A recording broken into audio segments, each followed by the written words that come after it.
From New York, it's That Kevin Show. See, I knew it. Come on, Kev. What's a few classified documents between friends? I told you all the time. I knew it. I knew he had some too. Here he is, That Kevin McCullough. All right, my next guest needs no introduction if you've listened to me over the years in New York radio. She is a proud congressional representative from the District of Staten Island and South Brooklyn that has had many of the more conservative leaders come from that district, but she served first in the state house. She almost became mayor. At least she came a lot closer than anybody give her credit for. And I think that the city would have been better off with her instead of Mr. de Blasio, but that's another discussion for another day. Ladies and gentlemen, please welcome Nicole Malliotakis.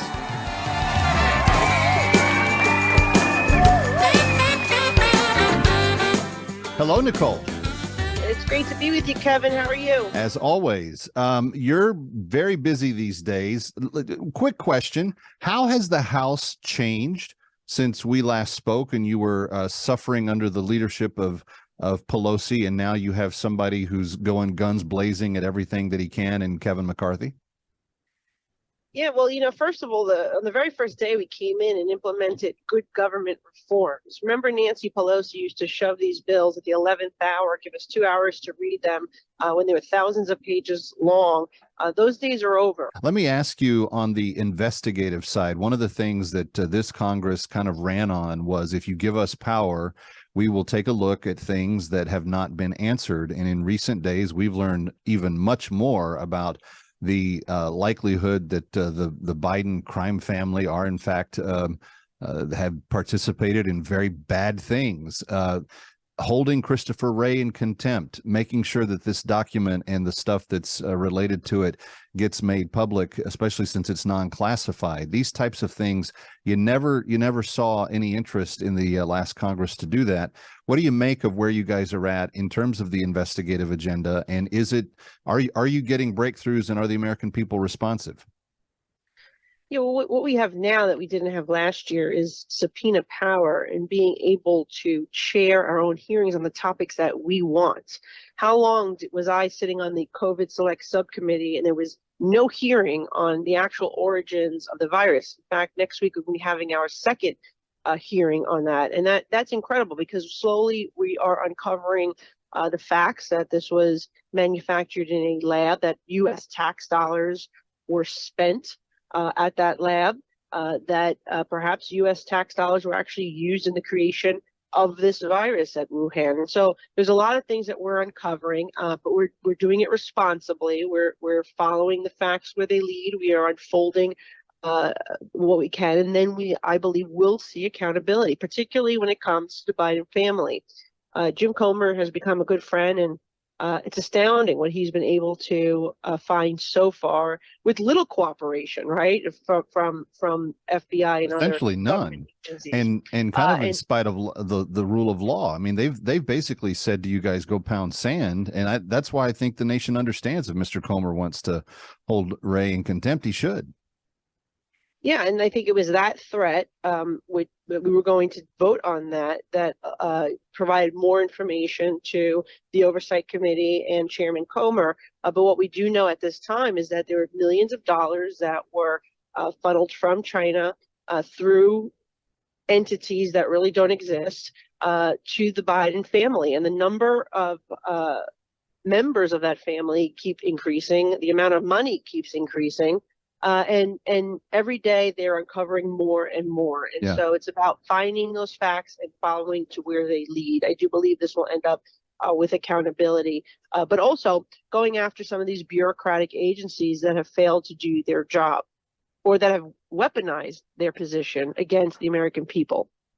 That is really the remarkable story here, because you do have what appears to be an entire Justice Department that is ready to indict the former president over a couple of boxes of papers, ignoring the 1,800 boxes of documents that the sitting president has that he's not supposed to have in places he's not supposed to have them at.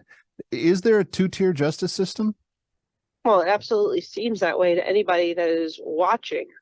When whether it's what happened in New York City with Alvin Bragg, where we're seeing felonies being reduced to misdemeanors, and yet trying to search desperately for a misdemeanor that could potentially try to perceive as a felony when it comes to the former president. That's one example. And then what you're seeing right now taking place in Washington, there does seem to be a double standard of justice, and that is exactly what Republicans have been working to expose and to change. And I think that as we move forward in this process, not just with the fact finding, but in the budget process, the appropriations process, that's our leverage to really push for and implement changes, using that appropriations process to fight for a secure border, to fight for changes at the FBI, to fight for responsible government at the DOJ.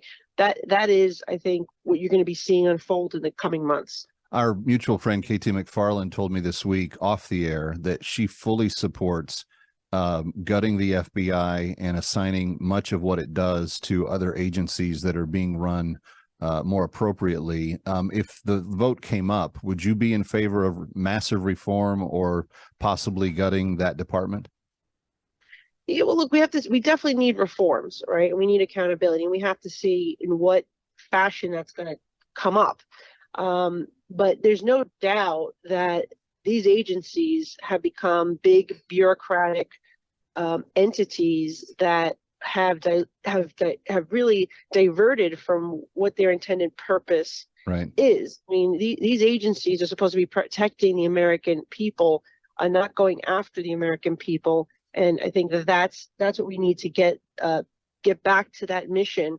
And thankful for the whistleblowers who have come forward to let us know what is happening to great risk to themselves, right? Yes. Because many of them end up being they see retribution, and they can no longer work at the agency, they lose their jobs, whatever. But they've come forward because they know what is happening is wrong, and they don't recognize the country anymore. They recognize that these agencies are doing something that shouldn't be doing, and really hurts the foundation of our country, because this is the type of stuff that you see in third world banana republic stuff. Congresswoman Malliotakis, real quick final question: how is your district holding up with the smoke and the very, very troubling circumstances that the city has faced over the last few days? Well, I just got back to the district from Washington. It seems that things are under control. People are taking the proper precautions. My office is open. We are staffed. We are there answering calls, providing help if needed. I checked in with my local hospital to see if they had any increases in admissions due to people having difficulty breathing. That has not been the case. Okay. So it seems that thankfully, for the moment, and it seems to be changing with the day, the time of the day.